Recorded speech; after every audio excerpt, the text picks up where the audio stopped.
ಎಲ್ರಿಗೂ ನಮಸ್ಕಾರ. ನಾವು ಕಳೆದ ತರಗತಿಯಲ್ಲಿ ಇನ್ನು ಪ್ರಥಮ ಬಿ ಎ ದ್ವಿತೀಯ ಸೆಮಿಸ್ಟರ್ಗಿರುವಂತಹ ಸಾಮಾಜಿಕ ಪರಿವರ್ತನೆ, ಸಾಮಾಜಿಕ ಸ್ತರವಿನ್ಯಾಸ ಮತ್ತು ಸಾಮಾಜಿಕ ಚಲನೆ ಈ ಪಠ್ಯಕ್ರಮದ ಬಗ್ಗೆ ಸಂಪೂರ್ಣವಾಗಿ ತಿಳ್ಕೊಳ್ಳೋಣ. ಅಂದರೆ ಸಿಲೆಬಸ್ ಬಗ್ಗೆ ಒಂದು ಪಕ್ಷಿ ನೋಟವನ್ನು ನೋಡಿದ್ವಿ.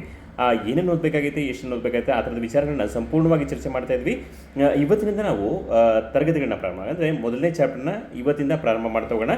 ಅದರಲ್ಲಿ ಮೊದಲನೇ ಘಟಕದಲ್ಲಿ ನಾವು ನೋಡಿದಂತಹ ವಿಚಾರ ಸಿಲೆಬಸ್ಸಲ್ಲಿ ಹೇಳಿದ ಪ್ರಕಾರ ಘಟಕದ ಹೆಸರು ಹೇಳ್ತಾ ಇದ್ದೀವಿ ಇಲ್ಲಿ ಸಾಮಾಜಿಕ ಪರಿವರ್ತನೆ ಅಂತೇಳಿ. ಓಕೆ, ಈ ಚಾಪ್ಟರ್ ಬಗ್ಗೆ ಒಂದು ಡೀಟೇಲ್ ಆಗಿ ಚರ್ಚೆ ಮಾಡ್ತಾ ಹೋಗೋಣ. ನಿಮಗೆ ಈ ಚಾಪ್ಟರ್ಲಿ ನಾವು ನೋಡುವಂಥ ವಿಚಾರಗಳು ಸಾಮಾಜಿಕ ಪರಿವರ್ತನೆ ಅಂದರೆ ಏನು ಅಂತೇಳಿ, ಅಂದರೆ ಯಾವುದನ್ನು ನಾವು ಸಾಮಾಜಿಕ ಪರಿವರ್ತನೆ ಅಂತ ಹೇಳ್ತೀವಿ ಅಂದರೆ ಅದನ್ನು ಅರ್ಥವನ್ನು ಹೇಳ್ತೀವಿ, ವ್ಯಾಖ್ಯಾನಗಳ ಮೂಲಕ ಅದನ್ನು ಸಂಪೂರ್ಣವಾಗಿ ಅರ್ಥ ಮಾಡ್ಕೊಳ್ಳುವಂಥ ಒಂದು ಪ್ರಯತ್ನವನ್ನು ಪಡ್ತಾ ಹೋಗ್ತೀವಿ ಇಲ್ಲಿ. ಅದಾದಮೇಲೆ ಸಾಮಾಜಿಕ ಪರಿವರ್ತನೆ ಲಕ್ಷಣಗಳು, ಹೇಗಾದರೆ ಅದನ್ನು ಸಾಮಾಜಿಕ ಪರಿವರ್ತನೆ ಅಂತೇಳಿ ಕರೆಯೋದಕ್ಕೆ ಸಾಧ್ಯತೆ ಆಗುತ್ತೆ. ಆ ಲಕ್ಷಣಗಳ ಮೂಲಕ ನಾವು ಅದನ್ನು ಸರಿಯಾಗಿ ಅಂದರೆ ವಿಶೇಷವಾಗಿ ಅರ್ಥ ಮಾಡ್ಕೊಳ್ಳುವಂಥ ಪ್ರಯತ್ನವನ್ನು ಪಡ್ತೀವಿ. ಅಂದರೆ ಸಮಾಜಶಾಸ್ತ್ರೀಯ ದೃಷ್ಟಿಕೋನದಲ್ಲಿ ಸಮಾಜಶಾಸ್ತ್ರದ ವಿದ್ಯಾರ್ಥಿಗಳನ್ನು ನಾವೆಲ್ಲರೂ ಕೂಡ ಪರಿವರ್ತನೆಯನ್ನು ಒಂದು ಬೇರೆ ದೃಷ್ಟಿಕೋನದಲ್ಲಿ ನೋಡ್ತಾ ಹೋಗ್ತೀವಿ. ಅಂದರೆ ಸಾಮಾಜಿಕ ಪರಿವರ್ತನೆಯನ್ನು ನಾವು ಬೇರೆ ಥರನೇ ನೋಡ್ತಾ ಹೋಗ್ತೀವಿ. ಹೇಗೆ ಬದಲಾವಣೆ ಆಗ್ತಿದೆ, ಅದರ ರಚನೆಯಲ್ಲಿ ಬದಲಾವಣೆ ಆಗ್ತಿದೆ, ಅಂದರೆ ಸಮಾಜದ ರಚನೆಯಲ್ಲಿ ಬದಲಾವಣೆ ಆಗ್ತಿದೆ, ಕಾರ್ಯದಲ್ಲಿ ಬದಲಾವಣೆ ಆಗ್ತಿದೆ. ಇದನ್ನು ನಾವು ಬದಲಾವಣೆ ಅಂದರೆ ಕರಿಬೇಕಾದ್ರೆ ಅದು ಹೇಗಾಗಿರಬೇಕಾಗುತ್ತೆ, ಹೇಗಾಗಿದ್ದರೆ ಅದನ್ನು ನಾವು ಪರಿವರ್ತನೆ ಅಂತ ಕರೆಯೋದಕ್ಕೆ ಸಾಧ್ಯತೆ ಆಗುತ್ತೆ. ಆ ಥರದ ವಿಚಾರಗಳನ್ನು ನಾವು ಲಕ್ಷಣಗಳ ಮೂಲಕ ಇಲ್ಲಿ ಅರ್ಥ ಮಾಡ್ಕೊಳ್ಳೋದು ಒಂದು ಪ್ರಯತ್ನ ಪಡ್ತೀವಿ. ಅದಾದಮೇಲೆ ಮುಂದಿನ ಕಾನ್ಸೆಪ್ಟ್ ಇಲ್ಲಿ ಹೇಳ್ತಾ ಇದ್ದಾರೆ ಸಾಮಾಜಿಕ ಪರಿವರ್ತನೆ, ಅಭಿವೃದ್ಧಿ ಮತ್ತು ಪ್ರಗತಿ ಅಂತೇಳಿ. ಅಂದರೆ ಮೂರು ಬೇರೆ ಬೇರೆ ಕಾನ್ಸೆಪ್ಟನ್ನು ನಾವು ಇಲ್ಲಿ ನೋಡ್ತಾ ಹೋಗ್ತೀವಿ. ಒಂದು ಕಡೆ ನೋಡ್ತಾ ಹೋದಾಗ ಪರಿವರ್ತನೆ ಅಂದರೆ ಅದೇ ಥರ ಅನ್ಸುತ್ತೆ, ಸಮಾಜ ಬದಲಾಗ್ತಾ ಇದೆ ಅನಿಸುತ್ತೆ. ಅಭಿವೃದ್ಧಿ ಅಂದರೆ ಅದರಿಂದ ಅದೇ ಥರ ಅನಿಸುತ್ತೆ. ನಾವು ಸಾಮಾನ್ಯವಾಗಿ ನೋಡ್ತಾ ಹೋದಾಗ ಓಕೆ, ಪರಿವರ್ತನೆ ಬದಲಾಗ್ತಾ ಇದೆ, ಅಭಿವೃದ್ಧಿ ಅಂದರೆ ಕೂಡ ಸಮಾಜ ಬದಲಾಗ್ತಾ ಇದೆ, ಅದೇ ಥರ ಪ್ರಗತಿ ಅಂದರೆ ಕೂಡ ಸಮಾಜ ಬದಲಾಗ್ತಿದೆ ಅಂತ ಅನಿಸುತ್ತೆ. ಆದರೆ ನಾವು ಈ ಕಾನ್ಸೆಪ್ಟನ್ನು ಅರ್ಥ ಮಾಡ್ಕೊಂಡ ಮೇಲೆ ನಮಗೆ ಅನಿಸುತ್ತೆ ಇದು ಮೂರೂ ಕೂಡ ಬೇರೆ ಬೇರೆ ಥರನೇ. ಪರಿವರ್ತನೆ ಅಂದ್ರೆ ಬೇರೆ, ಅಭಿವೃದ್ಧಿ ಅಂದ್ರೆ ಬೇರೆ, ಮತ್ತು ಪ್ರಗತಿ ಅಂದ್ರೆ ಬೇರೆ ಅಂತೇಳಿ ನಮಗೆ ಕ್ಲಿಯರಾಗಿ ಅರ್ಥ ಆಗ್ತಾ ಹೋಗುತ್ತೆ. ಅದನ್ನು ಅರ್ಥ ಮಾಡ್ಕೊಳ್ಳೋ ಒಂದು ವಿಶೇಷವಾದ ಪ್ರಯತ್ನ ಇಲ್ಲಿ ನಡೆಯುತ್ತೆ, ನಮ್ಮದು ಅರ್ಥ ಆಗುತ್ತೆ ಕೂಡ. ಅದಾದಮೇಲೆ ನಮಗೆ ಪ್ರೇರಕಗಳು ಅಂತ ಅಂದರೆ ಸಮಾಜ ಬದಲಾಗೋದಕ್ಕೆ ಅಥವಾ ಪರಿವರ್ತನೆ ಆಗೋದಕ್ಕೆ ಯಾವ ಅಂಶಗಳು ಪ್ರೇರಕವಾಗ್ತಾ ಹೋಗ್ತವೆ. ಆಧುನೀಕರಣದ ಕಾರಣದಿಂದಾಗಿ ಸಮಾಜ ಹೇಗೆ ಬದಲಾಗ್ತಾ ಇದೆ, ಅದರ ಕೈಗಾರಿಕರಣದ ಕಾರಣದಿಂದಾಗಿ ಸಮಾಜ ಯಾವ ಥರ ಬದಲಾಗಿದೆ, ಅದರ ಜಾಗತೀಕರಣದಿಂದಾಗಿ ಸಮಾಜ ಯಾವ ಥರ ಬದಲಾವಣೆ ಆಗಿದೆ ಅಂತೇಳಿ ಇವಿಷ್ಟು ವಿಚಾರಗಳನ್ನು ಕೂಡ ನಾವು ಘಟಕ 1ರಲ್ಲಿ ಚರ್ಚೆ ಮಾಡ್ತಾ ಹೋಗೋಣ. ಓಕೆ, ನೆಕ್ಸ್ಟ್ ನಾವೀಗ ನೋಡ್ತಾ ಹೋಗೋಣ ಸಾಮಾಜಿಕ ಪರಿವರ್ತನೆ ಅಂದರೆ ಏನು ಅಂತೇಳಿ. ಓಕೆ, ಇಲ್ಲಿ ಪರಿವರ್ತನೆ ಅರ್ಥವನ್ನು ನಾವು ನೋಡ್ತಾ ಹೋಗ್ತೀವಿ. ನಿಮಗೆ ನಾವು ಸಾಮಾನ್ಯವಾಗಿ ಹೇಳಬೇಕಂದ್ರೆ ಪರಿವರ್ತನೆ ಅಂದರೆ ಗೊತ್ತಿದೆ ಬದಲಾವಣೆ ಅಂತೇಳಿ. ನಿಮಗೆಲ್ಲರೂ ಕೂಡ ಗೊತ್ತಿರೋಂಗೆ ಪರಿವರ್ತನೆ ನಿರಂತರವಾದದ್ದು, ಯಾವಾಗಲೂ ಕೂಡ ಸಮಾಜ ಬದಲಾವಣೆ ಆಗ್ತಾಯಿದೆ. ಅಂದರೆ ಬರೀ ಸಮಾಜ ಮಾತ್ರ ಅಲ್ಲ, ವ್ಯಕ್ತಿ ಕೂಡ ಅಂತ ಅಂದ್ಕೊಳ್ಳೋಣ, ಆಯಿತಾ. ಅದು ಸಾಮಾಜಿಕ ವ್ಯವಸ್ಥೆ, ವ್ಯಕ್ತಿ ಬದಲಾವಣೆ ನಿರಂತರ ಪ್ರಕ್ರಿಯೆ. ನಾವು ನೋಡ್ತಾ ಹೋಗೋದು ಒಬ್ಬ ವ್ಯಕ್ತಿ ಹುಟ್ಟಿದಾಗಿಂದ ಹೇಗಿದ್ದ, ಅವನು ಬೆಳೀತಾ ಹೇಗೆ ಬದಲಾದ, ಕೊನೆಗೆ ಅವನು ಮಧ್ಯ ವಯಸ್ಸಿಗೆ ಬಂದಾಗ ಹೇಗಾದ, ಅಂತಿಮವಾಗಿ ವೃದ್ಧಾಪ್ಯದಲ್ಲಿ ಹೇಗಿದ್ದ, ಅಂದರೂ ವ್ಯಕ್ತಿಯಲ್ಲಿ ಆಗುವಂಥ ಬದಲಾವಣೆ. ಅದೇ ಥರ ಸಮಾಜ, ನೀವು ಸಮಾಜನ ನೋಡ್ತಾ ಹೋದಾಗ ನೀವು ಚಿಕ್ಕವರಿದ್ದಾಗ ಸಮಾಜ ಹೇಗಿತ್ತು, ಇವಾಗ ಹೇಗಾಗಿದೆ, ಮುಂದೆ ಹೇಗಾಗಬಹುದು ಅಂತೇಳಿ ಈ ಥರ ಸಮಾಜದಲ್ಲಿ ಪರಿವರ್ತನೆ ಇವೆಲ್ಲವನ್ನು ಕೂಡ ನೋಡ್ತಾ ಹೋದಾಗ ಬದಲಾವಣೆ ನಿರಂತರ. ಆ ಬದಲಾವಣೆಗೆ ನಾವು ಅಡ್ಜಸ್ಟ್ ಆಗ್ತಾ ಹೋಗ್ತಾ ಇದ್ದೀವಿ. ಬದಲಾವಣೆನ ಯಾವುದೇ ಕಾರಣಕ್ಕೂ ಕೂಡ ತಡೆಯೋದಕ್ಕೆ ಸಾಧ್ಯತೆಯೇ ಆಗೋಲ್ಲ. ಈ ಹಿನ್ನೆಲೆಯಲ್ಲಿ ನಾವು ಸಾಮಾಜಿಕ ಬದಲಾವಣೆ ನಾವು ವ್ಯವಸ್ಥಿತವಾಗಿ ಅರ್ಥ ಮಾಡ್ಕೊಳ್ತಾ ಹೋಗ್ತದೆ. ಅಂದರೆ ಇಲ್ಲೇನಾಗುತ್ತೆ ಅಂದರೆ ಒಂದು ದೃಢತೆಗಳಿಗಾಗಿ ಹುಡುಕಾಟ ನಿರಂತರವಾಗಿರಬೇಕಾಗುತ್ತದೆ. ಅಂದರೆ ನಾವು ದೃಢತೆಗಾಗಿ ಹುಡುಕಾಟ ಅನ್ನೋದನ್ನು ಹೇಳ್ತಾ ಹೋಗ್ಬೇಕಾದ್ರೆ ಹಿಂದೆ ಮನುಷ್ಯ ಅಥವಾ ಮಾನವ ಅಲೆಮಾರಿಯಾಗಿದ್ದ. ಅಂದರೆ ಅವನಿಗೆ ಒಂದು ಕಡೆ ನೆಲೆ ಇರಲಿಲ್ಲ. ಅವನಿಗೆ ಏನಿತ್ತು ಬೇಡಿಕೆ, ಅವಾಗ ಅವನ ಬೇಡಿಕೆ ಹೇಗಿತ್ತು ಅಂದರೆ ಕೇವಲ ಆಹಾರ ಸಿಕ್ಕರೆ ಸಾಕು ಅನ್ನೋ ಲೆವೆಲಿಗೆ ಅವನ ಬೇಡಿಕೆ ಇತ್ತು. ಪ್ರಾಣಿಗಳ ಥರ, ಪ್ರಾಣಿಗಳು ಹೇಗೆ ಒಂದು ಹುಲ್ಲನ್ನು ಮೇಯ್ಕೊಂಡು ಮುಂದೋಗ್ತಾ ಇರುತ್ತೆ ಅಂತ ಅಂದ್ಕೊಂಡ್ರೆ ಅದೇ ಥರ ಮನುಷ್ಯನು ಕೂಡ ಅಷ್ಟೇ. ಇಲ್ಲಿ ಗೆಡ್ಡೆ ಗೆಣಸು ಸಿಗ್ತಾ ಇದ್ವು, ಅದನ್ನು ತಿಂತಾ ಇದ್ದ, ಅಲ್ಲಿ ಖಾಲಿ ಇದ್ದ, ಮುಂದೆ ಹೋಗ್ತಾ ಇದ್ದ. ಅಂದರೆ ಒಂದು ದೃಢವಾಗಿ ನಿಲ್ಲೋದಕ್ಕೆ ಸಾಧ್ಯನೇ ಆಗಲಿಲ್ಲ. ಆದರೆ ಅವತ್ತಿನ ಮನುಷ್ಯನ ಸಮಾಜಕ್ಕೂ ಇವತ್ತಿನ ಮನುಷ್ಯನ ಸಮಾಜಕ್ಕೂ ಹೇಗಿದೆ ಅಂತೇಳಿ ನೋಡ್ತಾ ಹೋಗ್ತೀವಲ್ಲ, ಅದನ್ನೇ ನಾವು ಪರಿವರ್ತನೆ ಅಂತೇಳಿ ಕರಿತಾ ಹೋಗ್ಬೋದು. ಅಂದರೆ ಒಂದು ಕಡೆ ನೆಲೆನೇ ನಿಲ್ಲೋದಕ್ಕೆ ನೆಲೆಯನ್ನು ಕಲ್ಪನೆ ಇಲ್ಲಂಥ ಮನುಷ್ಯ ಇವತ್ತು ನಾವು ಹಾಗೆ ಇಲ್ಲದೆ ಇರೋದಕ್ಕೆ ಸಾಧ್ಯನೇ ಇಲ್ಲ. ಅಂದರೆ ನಮಗೆ ಮನೆ ಇಲ್ಲ ಅಂದರೆ ಇರೋದಕ್ಕೆ ಸಾಧ್ಯತೆನೇ ಇಲ್ಲ, ಒಂದು ನೆಲೆ ಇಲ್ಲ ಅಂದರೆ ಇರೋದಕ್ಕೆ ಸಾಧ್ಯತೆನೇ ಅನ್ನೋ ಲೆವೆಲ್ಗೆ ಬದಲಾಗ್ತಾ ಹೋಗ್ತೇನೆ. ಆದರೆ ಆ ಬದಲಾವಣೆ ನಮಗೆ ಕೆಲವು ದಿವಸಗಳಾಗುತ್ತಲ್ಲ, ಆಗಿದ್ದಂಥದ್ದಲ್ಲ, ಅದಕ್ಕೆ ಸಾವಿರಾರು ವರ್ಷಗಳೇ ಬೇಕಾಗ್ತಾ ಹೋಗ್ತೀವಿ. ಈ ಥರ ಆ ಬದಲಾವಣೆ ನಿರಂತರವಾದ ಪ್ರಕ್ರಿಯೆ. ಮನುಷ್ಯನಿಗೆ ಗೊತ್ತಿಲ್ಲ, ನಾನು ಒಂದು ಕಡೆ ನೆಲೆ ನಿಲ್ತೀನಿ, ನಾನು ಗುಡಿಸಲುಗಳನ್ನ ಕಟ್ಕೊಳ್ತೀನಿ, ನಾನು ಮನೆಗಳನ್ನ ಕಟ್ಕೊಳ್ತೀನಿ, ದೊಡ್ಡ ದೊಡ್ಡ ಬಂಗಲೆಗಳನ್ನ ಕಟ್ಕೊಳ್ತೀನಿ, ನಾನು ಇನ್ನು ದ್ವಿಚಕ್ರ ವಾಹನ, 4 ಚಕ್ರದ ವಾಹನಗಳು ಓಡಾಡ್ತೀನಿ ಅಂತ ಕಲ್ಪನೆಯೇ ಇರಲಿಲ್ಲ. ಆದರೆ ಆ ಕಲ್ಪನೆಗೂ ಮಿಗಿಲಾದದ್ದು ಇವತ್ತು ಬದಲಾವಣೆ. ಅಂದರೆ ಮನುಷ್ಯ ಬದಲಾಗ್ತಾ ಇದ್ದಾನೆ, ಅಂದರೆ ಮನುಷ್ಯ ವಾಸಿಸುವಂಥ ಸಮಾಜ ಬದಲಾಗ್ತಾ ಇದೆ ಅಂದರೆ ಈ ಥರ ಬದಲಾವಣೆ ಒಂದು ನಿರಂತರವಾದ ಪ್ರಕ್ರಿಯೆ. ಯಾವುದೇ ಕಾರಣಕ್ಕೂ ಕೂಡ ಪರಿವರ್ತನೆಯನ್ನು ನಾವು ನಿಲ್ಲಿಸೋದಕ್ಕೆ ಸಾಧ್ಯತೆಯೇ ಇಲ್ಲ. ಈ ಹಿನ್ನೆಲೆಯಲ್ಲಿ ಇಲ್ಲಿ ನಾವು ಸಮಾಜಶಾಸ್ತ್ರೀಯ ದೃಷ್ಟಿಕೋನದಲ್ಲಿ ಸಮಾಜಶಾಸ್ತ್ರದ ವಿದ್ಯಾರ್ಥಿಗಳ ನಾವೆಲ್ಲ ಕೂಡ ಒಂದು ಸಾಮಾಜಿಕ ಪರಿವರ್ತನೆಗೆ ವಿಶೇಷವಾದ ಅರ್ಥವನ್ನು ಕೊಟ್ಟು ಅರ್ಥ ಮಾಡ್ಕೋಬೇಕಾಗತ್ತೆ ಅಂತೇಳಿ. ಇಲ್ಲಿ ಸಾಮಾಜಿಕ ಪರಿವರ್ತನೆ ಅಂದರೆ ಏನು ಅಂತೇಳಿ ನಾವು ಸ್ಟೆಪ್ ಬೈ ಸ್ಟೆಪ್ ನೋಡ್ತಾ ಹೋಗೋಣ. ಇಲ್ಲಿ ಮೊದಲನೇದಾಗಿ ಅರ್ಥವನ್ನು ನೋಡ್ತಾ ಹೋಗ್ಬೇಕಾದ್ರೆ ಸಾಮಾಜಿಕ ಪರಿವರ್ತನೆ ಪರಿಕಲ್ಪನೆಯು ಮಾನವನ ಸಾಮಾಜಿಕ ಸಂಬಂಧಗಳ ವ್ಯವಸ್ಥೆಯಲ್ಲಿ ಕಂಡುಬರುವ ವ್ಯತ್ಯಾಸಗಳನ್ನು ಅಥವಾ ಮಾರ್ಪಾಟುಗಳನ್ನು ಸಂಕೇತಿಸುತ್ತದೆ ಅಂತೇಳಿ. ಇಲ್ಲಿ ವ್ಯತ್ಯಾಸಗಳನ್ನು ಮತ್ತು ಮಾರ್ಪಾಟುಗಳನ್ನು ಸಂಕೇತಿಸುತ್ತದೆ ಅಂತೇಳಿ ಇಲ್ಲಿ ಹೇಳ್ತಾರೆ ಸಾಮಾಜಿಕ ಸಂಬಂಧಗಳ ವ್ಯವಸ್ಥೆಯಲ್ಲಿ ಅಂತೇಳಿ.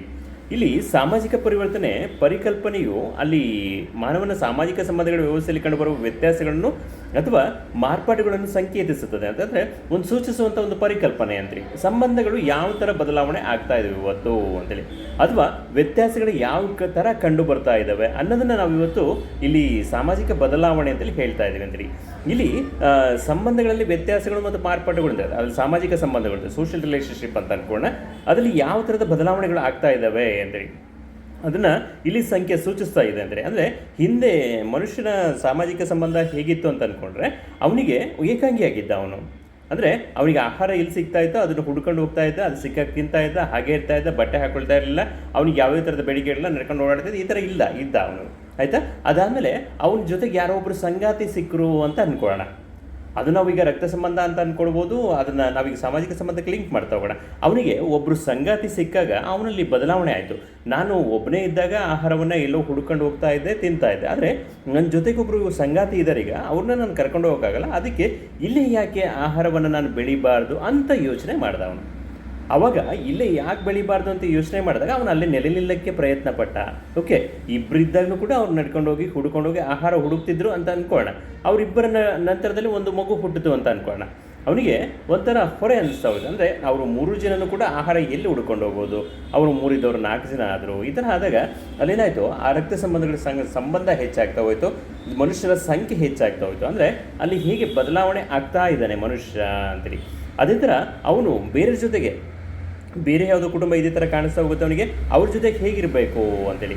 ಅಂದರೆ ಮನುಷ್ಯ ನನಗೆ ಯಾವುದೋ ಒಂದು ಬೇಡಿಕೆಗಳನ್ನ ಈಡೇರಿಸಬೇಕಾದ್ರೆ ಅವನನ್ನು ಹೇಗೆ ಮಾತಾಡಿಸ್ಬೇಕಾಗುತ್ತೆ, ಅಂದರೆ ರಕ್ತ ಸಂಬಂಧಿಗಳು ಅಲ್ಲದೆ ಇರೋನು ಬೇರೆಯವ್ರನ್ನ ಹೇಗೆ ಮಾತಾಡಿಸ್ಬೇಕಾಗುತ್ತೆ, ಅವ್ರನ್ನ ಮಾತಾಡಿಸೋದ್ರ ಮೂಲಕ ನಾವು ಹೇಗೆ ಸಾಮಾಜಿಕ ಸಂಬಂಧಗಳನ್ನ ಬೆಳೆಸಬೇಕಾಗುತ್ತೆ, ನನ್ನ ಬೇಡಿಕೆಗಳನ್ನ ಈಡೇರಿಸ್ಕೊಳ್ಬೇಕಾಗುತ್ತೆ ಅಂತೇಳಿ ಅಲ್ಲಿ ವಿನಿಮಯ ಪದ್ಧತಿ ಅಂತ ಬರ್ತಾ ಹೋಗುತ್ತೆ. ನೆಕ್ಸ್ಟ್ ಅಂದರೆ ನಾನು ಈ ಆಹಾರವನ್ನು ಬೆಳಿತೀನಿ, ನೀನು ಇನ್ನೊಂದು ಆಹಾರವನ್ನು ಬೆಳಿತೀಯ, ನಾವಿಬ್ಬರು ವಿನಿಮಯ ಮಾಡ್ಕೊಳ್ಳೋದು ಅಂತೇಳಿ. ಅಂದರೆ ಆ ವಿನಿಮಯ ಪದ್ಧತಿಗೆ ಹೊಂದ್ಕೊಳ್ತಾ ಹೋದ ಅಂದರೆ ಈ ಥರ ಅಲ್ಲೇನಾಯಿತು, ಬದಲಾವಣೆ ಆಗ್ತಾ ಹೋಯಿತು ಅಂತೇಳಿ.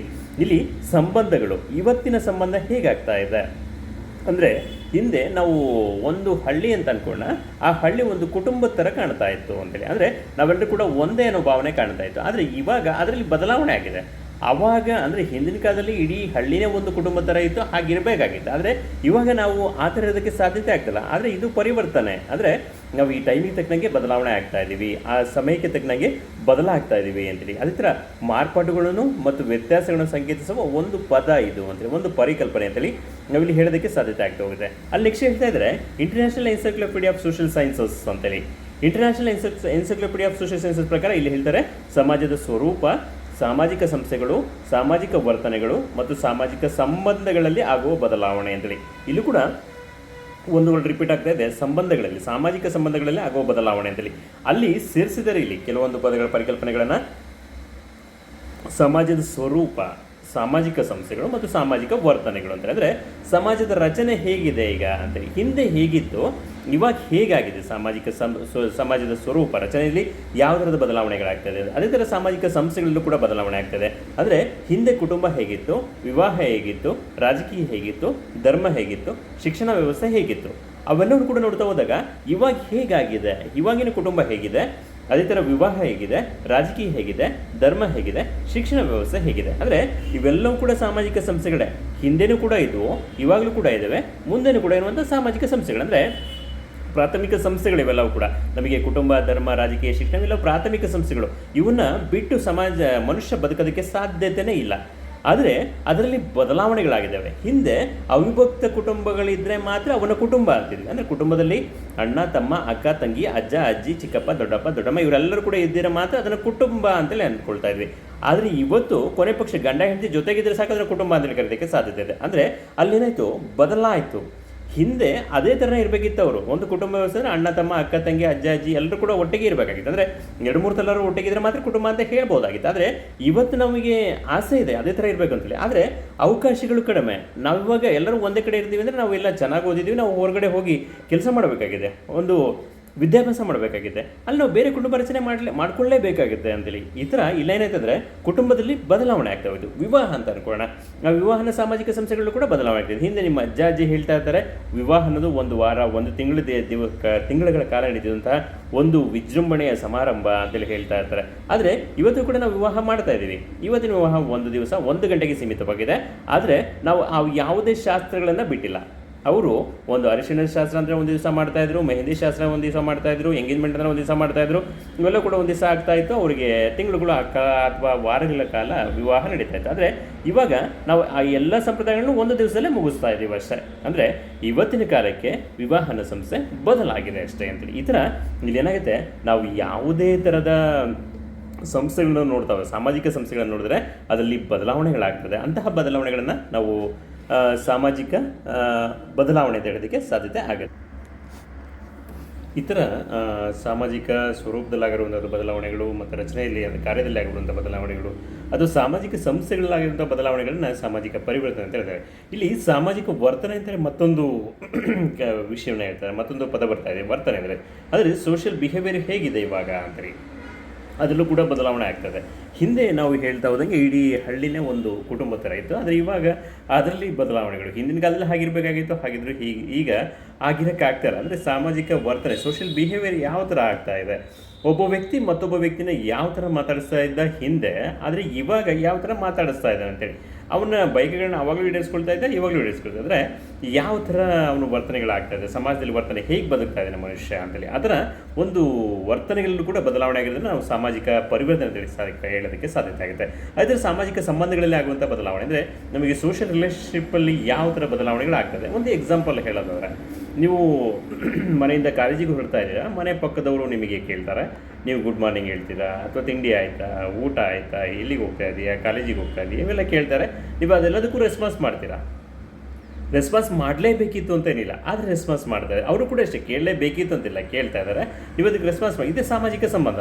ನೀವು ಅವ್ರ ಹತ್ರ ಹೇಗೆ ರೆಸ್ಪಾನ್ಸ್ ಮಾಡಿದ್ರಿ, ಅವರು ನಿಮ್ಮನ್ನು ಹೇಗೆ ಕೇಳ್ತಾ ಇದ್ದಾರೆ, ಇವೆಲ್ಲವೂ ಕೂಡ ಇಂಪಾರ್ಟೆಂಟ್ ಆಗಿದೆ. ಇದರ ಸಾಮಾಜಿಕ ಸಂಬಂಧಗಳು ಅಂತೇಳಿ. ಅಥವಾ ನೀವು ಕಾಲೇಜಿಂದ ಮನೆಯಿಂದ ಕಾಲೇಜಿಗೆ ಬರ್ತಾ ಇದ್ದರೆ ಬಸ್ಸೆಲ್ಲರೂ ಸಿಗ್ತಾರೆ, ಸುಮ್ಮನೆ ಮಾತಾಡ್ತಾ ಹೋಗ್ತಾ ಇರ್ತೀರಾ ಅಂತೇಳಿ. ಈ ಥರ ನಮಗೆ ಸಂಬಂಧಗಳು, ಸಾಮಾಜಿಕ ಸಂಬಂಧಗಳಾಗುವ ಬದಲಾವಣೆಗಳನ್ನ ಉಲ್ಲೇಖಿಸುತ್ತದೆ. ಇದನ್ನು ನಾವು ಸಾಮಾಜಿಕ ಪರಿವರ್ತನೆ ಅಂತೇಳಿ. ಈಗ ನಿಮಗೊಂದು ಕಲ್ಪನೆ ಬರ್ತಾ ಇದೆ, ಪರಿವರ್ತನೆ ಅಂದರೆ ಈ ಥರ ಇದೆ ಅಂದರೆ ಸಾಮಾಜಿಕ ಪರಿವರ್ತನೆ ಅಂದರೆ ಈ ಥರ ಸಮಾಜದಲ್ಲಿ ಆಗುವಂಥ ಒಂದು ಬದಲಾವಣೆಗಳನ್ನು ನಾವು ಸಾಮಾಜಿಕ ಪರಿವರ್ತನೆ ಅಂತ ಹೇಳೋದಕ್ಕೆ ಸಾಧ್ಯತೆ ಆಗ್ತಾ ಹೋಗುತ್ತೆ. ಇಲ್ಲಿ ನಾವು ಕೆಲವೊಂದು ವ್ಯಾಖ್ಯಾನಗಳ ಮೂಲಕ ಅದನ್ನು ಪರ್ಫೆಕ್ಟ್ ಮಾಡ್ಕೊಳ್ತಾ ಹೋಗ್ಬೋದು. ಸಾಮಾಜಿಕ ಪರಿವರ್ತನೆ ಅಂದರೆ ಕೆಲವೊಂದು ವ್ಯಾಖ್ಯಾನಗಳನ್ನ ಕೊಡ್ತಾ ಇದ್ದಾರೆ. ನಾವು ತುಂಬ ಜನ ಸಮಾಜಶಾಸ್ತ್ರಗಳು ಬೇರೆ ಬೇರೆ ಥರದ ವ್ಯಾಖ್ಯಾನಗಳನ್ನ ಹೇಳಿದರೆ ನಾವೀಗ ಕೆಲವೊಂದು ಇಂಪಾರ್ಟೆಂಟ್ ಆದ ವ್ಯಾಖ್ಯಾನಗಳನ್ನು ನೋಡ್ತಾ ಹೋಗೋಣ. ಇಲ್ಲಿ ನಮ್ಮ ಪ್ರಮುಖವಾದ ಸಾಮಾಜಿಕ ಚಿಂತಕರು ನೋಡ್ತಾ ಹೋಗೋಣ, ಮೆಕಾವೆರ್ ಮತ್ತು ಪೇಜ್ ಅಂತೇಳಿ. ಇವರು ಸಾಮಾಜಿಕ ಪರಿವರ್ತನೆ ಅಂದರೆ ಏನು ಅಂತ ಹೇಳ್ತಾ ಇದ್ದಾರೆ ಅಂದರೆ, ಸಾಮಾಜಿಕ ಪರಿವರ್ತನೆಯು ಹಲವು ಮಾರ್ಪಾಡುಗಳ ಪ್ರಕ್ರಿಯೆಯನ್ನು ಸೂಚಿಸುತ್ತದೆ, ಹಲವು ಮಾರ್ಪಾಡುಗಳ ಪ್ರತಿಕ್ರಿಯೆಯನ್ನು ಸೂಚಿಸುತ್ತದೆ. ಮಾನವ ನಿರ್ಮಿತದ ಜೀವನದ ಪರಿಸ್ಥಿತಿಗಳಲ್ಲಿನ ಪರಿವರ್ತನೆಗಳು, ವ್ಯಕ್ತಿಗಳ ಮನೋಭಾವನೆಗಳು ಮತ್ತು ನಂಬಿಕೆಗಳಲ್ಲಿನ ಪರಿವರ್ತನೆಗಳು ಮತ್ತು ಮಾನವನ ನಿಯಂತ್ರಣದ ಮೇಲೆ ಆಗುವ ಪರಿವರ್ತನೆಗಳು ಜೈವಿಕ ಮತ್ತು ವಸ್ತುಗಳ ಭೌತಿಕ ಸ್ವರೂಪದಲ್ಲಿನ ಪರಿವರ್ತನೆಗಳಿಗೆ ಪ್ರತಿಕ್ರಿಯಾತ್ಮಕ ಪರಿವರ್ತನೆಯಾಗಿದೆ ಅಂತೇಳಿ ಇಲ್ಲಿ ಹೇಳ್ತಾ ಇದ್ದಾರೆ ಅಂತೇಳಿ. ಅಂದರೆ ಇವರು ಹೇಳ್ತಾ ಇದ್ದಾರೆ ಸಾಮಾಜಿಕ ಪರಿವರ್ತನೆ ಅನ್ನೋದು ಇಲ್ಲಿ ಇವರು ಹೇಳೋ ಪ್ರಕಾರ ಹಲವು ಮಾರ್ಪಾಡುಗಳ ಪ್ರತಿಕ್ರಿಯೆಯನ್ನು ಸೂಚಿಸುತ್ತದೆ ಅಂತೇಳಿ. ಹಲವು ಮಾರ್ಪಾಡುಗಳ ಪ್ರತಿಕ್ರಿಯೆಯನ್ನು ಸೂಚಿಸುತ್ತದೆ. ಮಾನವ ನಿರ್ಮಿತ ಜೀವನದ ಪರಿಸ್ಥಿತಿಗಳಲ್ಲಿನ ಪರಿವರ್ತನೆಗಳು, ವ್ಯಕ್ತಿಗಳ ಮನೋಭಾವನೆಗಳು ಮತ್ತು ನಂಬಿಕೆಗಳಲ್ಲಿನ ಪರಿವರ್ತನೆಗಳು ಮತ್ತು ಮಾನವ ನಿಯಂತ್ರಣದ ಮೇಲೆ ಆಗುವ ಪರಿವರ್ತನೆಗಳು ಜೈವಿಕ ಮತ್ತು ವಸ್ತುಗಳ ಸ್ವರೂಪಗಳಲ್ಲಿನ ಪರಿವರ್ತನೆಗಳಿಗೆ ಪ್ರತಿಕ್ರಿಯಾತ್ಮಕ ಪರಿವರ್ತನೆ ಆಗಿದೆ ಅಂದರೆ ಇಲ್ಲಿ ಹೇಳ್ತಾ ಇದ್ದಾರೆ ಅಲ್ಲಿ ಮಾನವ ನಿರ್ಮಿತ ಜೀವನದ ಪರಿಸ್ಥಿತಿ ಅಂತೇಳಿ. ಮಾನವ ನಿರ್ಮಿತ ಜೀವನದ ಪರಿಸ್ಥಿತಿಗಳನ್ನ ಪರಿವರ್ತನೆಗಳು ಅಂತೇಳಿ ಅಂದರೆ ನಮಗೆ ಇಡೀ ಸಮಾಜ ಮಾನವನಿಂದ ನಿರ್ಮಿತ ಆದ, ಅಂದರೆ ನಾವು ಸಮಾಜವನ್ನು ಹೇಗೆ ಬೇಕೋ ಹಾಗೆ ನಿರ್ಮಾಣ ಮಾಡ್ಕೊಂಡಿದ್ದೀವಿ ಅಂತೇಳಿ. ಇಲ್ಲಿ ನಾವು ಎರಡು ಬೇರೆ ಬೇರೆ ಥರದ ಒಂದು ಸಮಾಜನ ಕಲ್ಪನೆ ಮಾಡ್ಕೊಳ್ಳೋದಾದರೆ, ಎಕ್ಸಾಂಪಲ್ ನಮ್ಮ ಸಂಪ್ರದಾಯವಾದಿ ಸಮಾಜವಂತಹ ಭಾರತೀಯ ಸಮಾಜ, ಅದೇ ಥರ ಒಂದು ಮುಂದುವರೆದಂಥ ಸಮಾಜ ಪಾಶ್ಚಿಮಾತ್ಯ ಸಮಾಜ, ಅಮೆರಿಕನ್ ಸಮಾಜ ನೋಡ್ಕೊಳ್ತಾ ಇದ್ದಾರೆ. ಅಲ್ಲಿನ ಸಾಮಾಜಿಕ ಜೀವನದ ಪರಿಸ್ಥಿತಿ ಹೇಗಿದೆ, ಇಲ್ಲಿನ ಅಂದರೆ ಭಾರತೀಯ ಸಾಮಾಜಿಕ ಜೀವನದ ಪರಿಸ್ಥಿತಿ ಹೇಗಿದೆ ಅಂತೇಳಿ. ಅಂದರೆ ಒಬ್ಬ ವ್ಯಕ್ತಿ ಅಲ್ಲಿ ಹೇಗಿದ್ದಾನೆ, ಇಲ್ಲಿ ಹೇಗಿದ್ದಾನೆ ಅಂತೇಳಿ. ಅವನು ಯಾವ ಥರದ ಆಲೋಚನೆಗಳ ಮೂಲಕ ಆ ಸಮಾಜಕ್ಕೆ ಅಡ್ಜಸ್ಟ್ ಆಗ್ತಾ ಇದ್ದಾನೆ, ಅವನ ಪರಿವರ್ತನೆಗಳು ಹೇಗಿದೆ, ಅವನು ಆ ಪರಿಸ್ಥಿತಿಗೆ ಹಾಗೇ ಇರಬೇಕಾಗತ್ತೆ. ಅಂದರೆ ಅದು ಭಾರತೀಯ ಸಮಾಜಕ್ಕೆ ಬಂದಾಗ ಅವನು ಇಲ್ಲಿ ಇದೇ ಥರನೇ ಇರಬೇಕಾಗುತ್ತೆ, ಅದೇ ವ್ಯಕ್ತಿ ಅಮೆರಿಕಕ್ಕೆ ಹೋದರೆ ಅಲ್ಲಿ ಅದೇ ಥರನೇ ಇರಬೇಕಾಗತ್ತೆ ಅಂತೇಳಿ. ಅಂದರೆ ಆ ಪರಿವರ್ತನೆಗಳ ಜೀವನದ ಪರಿಸ್ಥಿತಿಗಳಿಂದ ಪರಿವರ್ತನೆಗಳು. ಎಕ್ಸಾಂಪಲ್ ನಾವು ಇವಾಗ ಹೇಳೋದಾದರೆ, ನಿಮ್ಮಮ್ಮ ನಿಮಗೆ ಕಾಲೇಜಿಗೆ ಹೋಗ್ಬೇಕಾದ್ರೆ ಹೇಳ್ತಾರೆ, ನೀನು ಕಾಲೇಜಿಗೆ ಹೋಗ್ಬೇಕಾದ್ರೆ ಇದೇ ಥರ ಡ್ರೆಸ್ ಹಾಕೊಂಡು ಹೋಗ್ಬೇಕಾಗುತ್ತೆ, ನಿಮ್ಮದು ಹೇರ್ ಸ್ಟೈಲ್ ಈ ಥರ ಇರಬೇಕಾಗುತ್ತೆ, ಹಾಗಿರಬೇಕಾಗುತ್ತೆ ಅಂತೇಳಿ ಎಲ್ಲದೂ ಕೂಡ ಹೇಳ್ತಾ ಇದ್ದಾರೆ. ಅಂದರೆ ನಿಮ್ಮಮ್ಮ ಅಥವಾ ನಿಮ್ಮ ಅಜ್ಜಿ ಕಾಲದಲ್ಲಿ ಸಮಾಜ ಹಾಗಿತ್ತು, ಆಗಿನ ಕಾಲದಲ್ಲಿ ಅವರು ಆ ಥರ ಡ್ರೆಸ್ಸನ್ನೇ ಹಾಕ್ಕೊಂಡು ಹೋಗಬೇಕಾಗಿತ್ತು, ಹೇರ್ ಸ್ಟೈಲ್ ಆ ಥರ ಇರಬೇಕಾಗಿತ್ತು, ಅಥವಾ ಅವರ ಬಿಹೇವಿಯರ್ ಇದೇ ಥರನೇ ಇರಬೇಕಾಗಿತ್ತು. ಆದರೆ ನೀವು ಇವಾಗ ನಿಮ್ಮ ಅಜ್ಜಿ ಹೇಳಿದ ಥರ ಬಂದರೆ, ಅಥವಾ ನೀವು ನಿಮ್ಮಮ್ಮ ಹೇಳಿದ ಥರ ನೀನು ಕಾಲೇಜಿಗೆ ಬಂದರೆ ಸಮಾಜ ನಿಮ್ಮನ್ನು ಒಪ್ಕೊಳ್ತಿಲ್ಲ. ಅಂದರೆ ಇವರಿನ್ನು ಯಾವ ಕಾಲದಲ್ಲಿದ್ದಾರಪ್ಪ ಅಂತ ಅನ್ನಿಸ್ಕೊಳುತ್ತೆ. ಅಂದರೆ ನೀನು ಯಾವುದೇ ಥರದ ಮಾಡ್ರನ್ ಡ್ರೆಸ್ ಹಾಕ್ಕೊಳ್ತಿಲ್ಲ, ಅಜ್ಜಿ ಹೇಳಿದ ಥರ ಅಥವಾ ಅಮ್ಮ ಹೇಳಿದ ಥರ ಸಾಂಪ್ರದಾಯಿಕ ಸಮಾಜ ಥರ ಹಳೆ ಥರದ ಡ್ರೆಸ್ಸನ್ನೇ ಹಾಕ್ಕೊಂಡು ಬರ್ತಾ ಇದ್ದೀರಾ. ನಿಮಗೆ ಅನಿಸುತ್ತೆ, ನಮ್ಮ ಅಪ್ಪ ಅಮ್ಮನ ಮಾತು ಕೇಳಿದ್ದೀನಿ, ಅಜ್ಜಿ ಮಾತು ಕೇಳಿದ್ದೀನಿ, ಅಂದರೆ ಸಮಾಜ ನಿಮ್ಮನ್ನು ಒಪ್ಕೊಳ್ಳಲ್ಲ. ನೀವು ಈಗಿನ ಕಾಲಕ್ಕೆ ಹೇಗಿರಬೇಕೋ ಹಾಗೇ ಇರಬೇಕಾಗುತ್ತೆ. ಆ ಥರ ಏನಾಗುತ್ತೆ, ಆ ಪರಿಸ್ಥಿತಿಗಳಲ್ಲಿನ ಪರಿವರ್ತನೆಗಳು ಅಂದರೆ, ಅದೇ ಥರ ವ್ಯಕ್ತಿಗಳ ಮನೋಭಾವನೆಗಳು ಮತ್ತು ನಂಬಿಕೆಗಳಲ್ಲಿನ ಪರಿವರ್ತನೆಗಳು ಅಂದರೆ ಅವನು ಆಟಿಟ್ಯೂಡ್ ಬದಲಾವಣೆ ಆಗ್ತಾ ಇದೆ, ವ್ಯಕ್ತಿಗಳ ಮನೋಭಾವನೆಯಲ್ಲಿ ಇವತ್ತು ಬದಲಾವಣೆ ಆಗ್ತಾ ಇದೆ. ಅದೇ ಥರ ನಂಬಿಕೆಗಳಲ್ಲಿ ಪರಿವರ್ತನೆಗಳು ಅಂತೇಳಿ, ಅವನು ಏನನ್ನ ನಾವು ನಂಬ್ಕೊಂಡಿದ್ದೋ ಅದರಲ್ಲಿ ಕೂಡ ಪರಿವರ್ತನೆಗಳು ಆಗ್ತಾ ಇದೆ ಅಂತೇಳಿ. ಈ ಥರ ಅವರ ಮನೋಭಾವನೆ, ವ್ಯಕ್ತಿನ ಹಿಂದೆ ಹೇಗೆ ನೋಡ್ತಾ ಇದ್ರು ಇವಾಗ ಹೇಗೆ ನೋಡ್ತಾ ಇದ್ದಾರೆ ಅಂತೇಳಿ.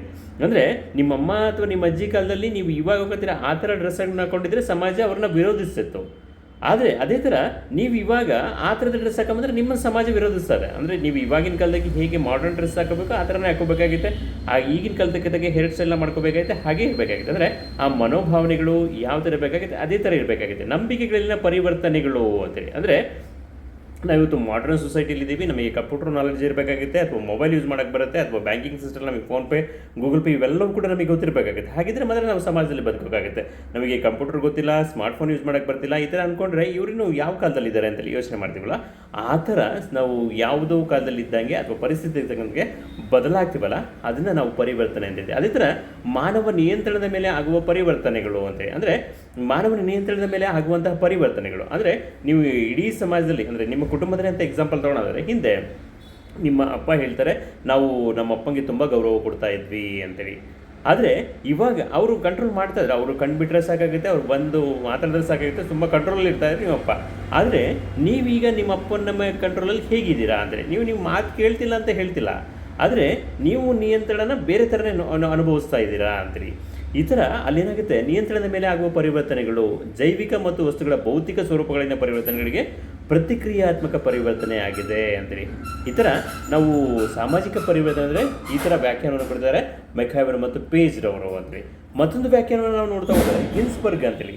ಸಾಮಾಜಿಕ ಪರಿವರ್ತನೆ ಅಂದರೆ ಸಾಮಾಜಿಕ ರಚನೆಯಲ್ಲಾಗುವ ಬದಲಾವಣೆ ಅಂದರೆ ಸಿಂಪಲ್ ಆಗಿ ಹೇಳ್ತಾ ಇದ್ದಾರೆ ಇವರು. ಸಾಮಾಜಿಕ ಪರಿವರ್ತನೆ ಅಂದರೆ ಸಾಮಾಜಿಕ ರಚನೆಯಲ್ಲಾಗುವ ಬದಲಾವಣೆ, ಸೋಷಿಯಲ್ ಸ್ಟ್ರಕ್ಚರ್ ಅಂತ ಹೇಳ್ತೀವಿ. ಆ ಸ್ಟ್ರಕ್ಚರಲ್ಲಿ ಆಗುವಂಥ ಚೇಂಜಸನ್ನು ನಾವೇನು ಹೇಳ್ತೀವಿ ಅಂದರೆ ಸಾಮಾಜಿಕ ಪರಿವರ್ತನೆ ಅಂತೇಳಿ. ಓಕೆ, ಸ್ಟ್ರಕ್ಚರಲ್ಲಿ ಯಾವ ಥರ ಚೇಂಜಸ್ ಆಗಿದೆ ಅಂತೇಳಿ ಅಂದರೆ ಸಮಾಜ ಒಂದು ವ್ಯವಸ್ಥಿತವಾದ ರಚನೆ ಇದೆ, ಸಂರಚನೆ ಆಗಿದೆ. ಇಲ್ಲಿ ಕುಟುಂಬ ಇದೆ, ರಾಜಕೀಯ ಇದೆ, ಧರ್ಮ ಇದೆ, ಶಿಕ್ಷಣ ಇದೆ, ಈ ಥರ ಬೇರೆ ಬೇರೆ ಥರ ಇದೆ. ಅಂದರೆ ಎಲ್ಲ ಅಂದರೆ ಬೇರೆ ಬೇರೆ ಥರದ ಸಾಮಾಜಿಕ ಸಂಸ್ಥೆಗಳಿದ್ದಾವೆ, ಅವೆಲ್ಲವೂ ಕೂಡ ವ್ಯವಸ್ಥಿತವಾದ ರಚನೆ ಆಗಿದೆ. ನಾವಿವಾಗ ಅಲ್ಲಿ ರಚನೆ ಅವ್ಯವಸ್ಥಿತವಾಗಿದ್ದರೆ ಏನಾಗುತ್ತೆ ಅಂದರೆ, ಒಬ್ಬ ವ್ಯಕ್ತಿ ಶಿಕ್ಷಣದ ಸಂಸ್ಥೆಗೆ ಎಂಟ್ರಿ ಆಗ್ದೇನೆ ಉದ್ಯೋಗಕ್ಕೆ ಹೋಗ್ತಿದ್ದಾನೆ ಅಂತ ಅಂದ್ಕೊಳ್ಳಿ. ಆಗ ಉದ್ಯೋಗದಲ್ಲಿ ಅವನಿಗೆ ಸರಿಯಾದ ಉದ್ಯೋಗ ಸಿಗದೇ ಇರ್ಬೋದು, ಅಥವಾ ಉದ್ಯೋಗ ಸಿಕ್ಕರೂ ಸರಿಯಾಗಿ ಮಾಡೋಕ್ಕಾಗ್ದೇ ಇರ್ಬೋದು. ಅಂದರೆ ಅವ್ನು ಶಿಕ್ಷಣ ಸಂಸ್ಥೆನ ಹೋಗ್ದೇ ಬರ್ತಾ ಇದ್ದಾನೆ, ಅದನ್ನು ದಾಟಿ ಮಿಸ್ ಆಗಿ ಬಂದುಬಿಟ್ಟಿದ್ದಾನೆ ಅವನು. ಅಂದರೆ ಕುಟುಂಬದ ಡೈರೆಕ್ಟಾಗಿ ಉದ್ಯೋಗಕ್ಕೆ ಬರ್ತಾ ಇದ್ದಾನೆ, ಅವ್ನು ಉದ್ಯೋಗನ ಮಾಡೋಕ್ಕಾಗ್ತಿಲ್ಲ. ಅಥವಾ ಅವನು ಶಿಕ್ಷಣನೂ ಇಲ್ಲ, ಶಿಕ್ಷಣ ಸಂಸ್ಥೆಗೂ ಹೋಗಲಿಲ್ಲ, ಉದ್ಯೋಗನ ಸಂಸ್ಥೆಗೂ ಹೋಗಲಿಲ್ಲ, ನೇರವಾಗಿ ವಿವಾಹನ ಸಂಸ್ಥೆಗೆ ಎಂಟ್ರಿ ಆಗ್ತಾನೆ ಅಂತ ಅಂದ್ಕೊಳ್ಳಿ. ಅವನ ಜೀವನ ಹೇಗಿರಬಹುದು ಅಂತೇಳಿ.